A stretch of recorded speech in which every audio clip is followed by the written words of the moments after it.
Hello. Today we're talking about solving one and two-step linear equations. Um, okay, so whenever we talk about solving equations, if you ever see something like this, so it says solve x plus 2 equals 5. Well, what it's really asking is, it's asking to come up with the value of x that makes the equation true. Okay?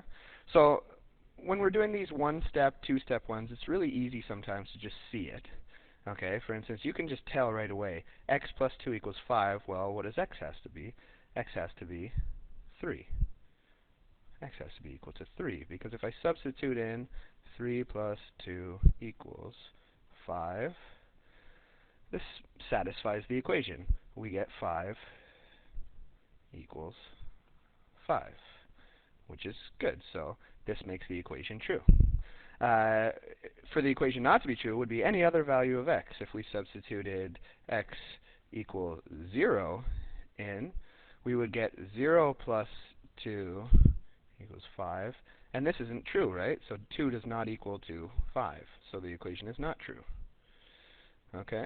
Now, it's really easy to see sometimes with these just basic ones where you just have something plus a number equals something.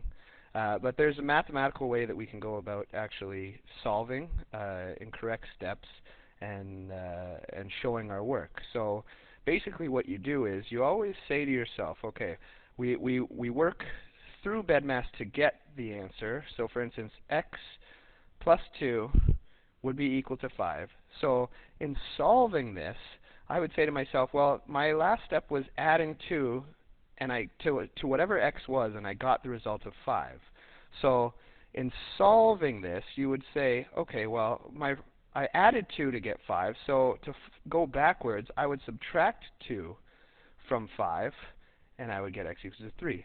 However, if I'm going and I'm going to write minus 2 here, if I was thinking about this as like a balance, okay, if I subtracted 2 here, that would tip everything over to this side.